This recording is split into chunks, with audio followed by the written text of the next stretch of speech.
దేవుని పరిశుద్ధ నామానికి స్తోత్రాలు. ఈ రోజున ఇర్మియా గ్రంథము 17వ అధ్యాయము. ఈ అధ్యాయములో 27 వచనాలున్నాయి. మొదటి వచనం, వారి కుమారులు తాము కట్టిన బలిపీఠములను ప్రతి పచ్చని చెట్టు క్రిందనున్న దేవతా స్తంభములను జ్ఞాపకము చేసుకొనుచుండగా.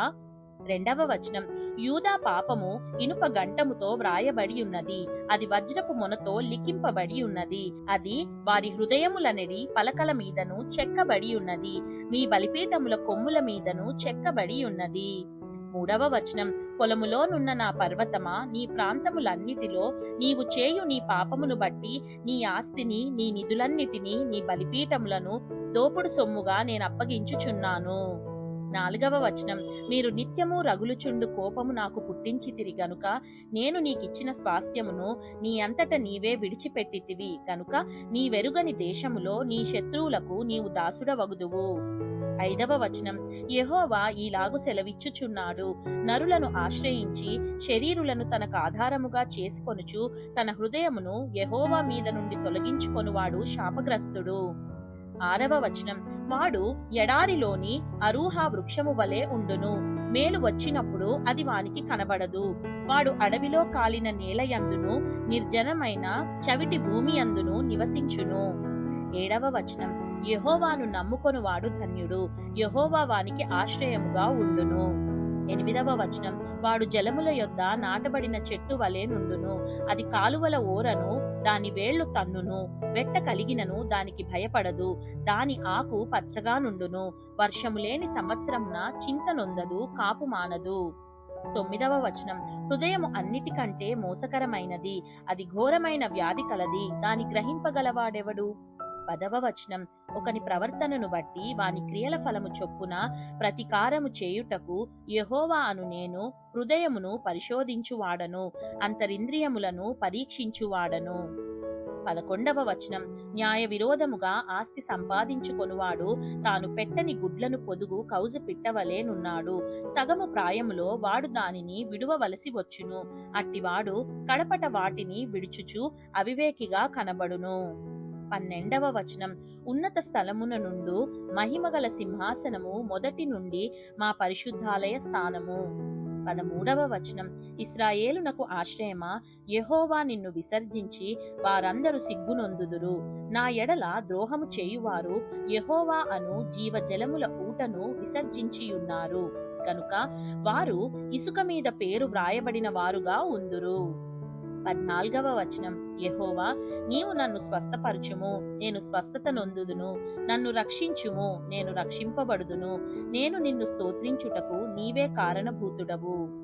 15వ వచనం, వారు యెహోవా వాక్కు ఎక్కడనున్నది, దాని రానిమ్మని అనుచున్నారు.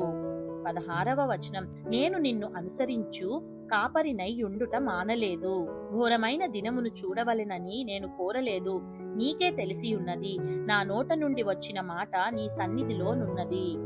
17వ వచనం, ఆపత్కాలమందు నీవే నా ఆశ్రయము, నాకు అధైర్యము పుట్టింపకుము. 18వ వచనం, నన్ను సిగ్గుపడనీయక నన్ను తరుము వారిని సిగ్గుపడనిమ్ము, నన్ను దిగులుపడనీయక వారిని దిగులుపడనిమ్ము, వారి మీదికి ఆపద్దినము రప్పించుము, రెట్టింపు నాశనంతో వారిని నశింపజేయుము.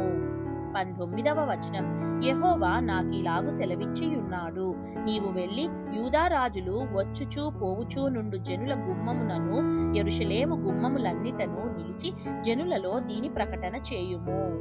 20వ వచనం, యూదా రాజులారా, యూదా వారలారా, యెరూషలేము నివాసులారా, ఈ గుమ్మములో ప్రవేశించు సమస్తమైన వారలారా, యెహోవా మాట వినుడి. 21వ వచనం, యెహోవా ఈలాగు సెలవిచ్చుచున్నాడు, మీ విషయములో జాగ్రత్త పడుడి, విశ్రాంతి దినమున ఏ బరువును మోయకుడి, యెరూషలేము గుమ్మములలో గుండా ఏ బరువును తీసుకొని రాకుడి.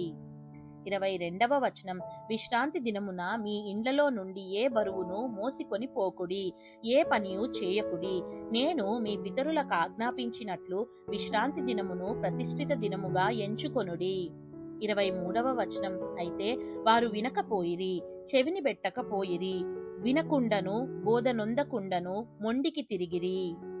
24వ వచనం, మరియు యెహోవా ఈ మాట సెలవిచ్చెను, మీరు నా మాట జాగ్రత్తగా విని విశ్రాంతి దినమున ఏ పనియో చేయక దాని ప్రతిష్ఠిత దినముగా నెంచి విశ్రాంతి దినమున ఈ పట్టణపు గుమ్మములలో గుండా ఏ బరువును తీసుకొని పోకుండిన ఎడల 25వ వచనం దావీదు సింహాసనమందు ఆసీనులై రథముల మీదను గుర్రముల మీదను ఎక్కి తిరుగుచుండు రాజులను అధిపతులను ఈ పట్టణపు గుమ్మములలో ప్రవేశింతురు.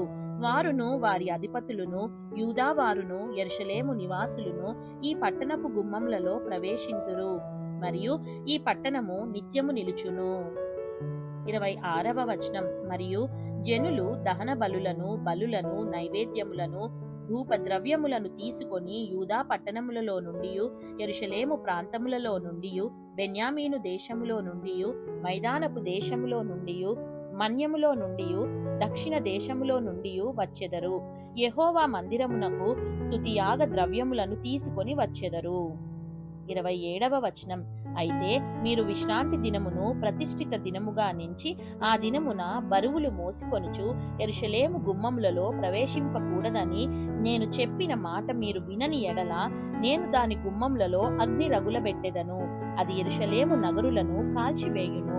దానిని ఆర్పుటకు ఎవరికిని సాధ్యము కాకపోవును. దేవుడు చదవబడిన పరిశుద్ధ వాక్యాన్ని మనందరి వినికిడిలో దీవించి మనల్ని ఆశీర్వదించునుగాక. ఆమేన్.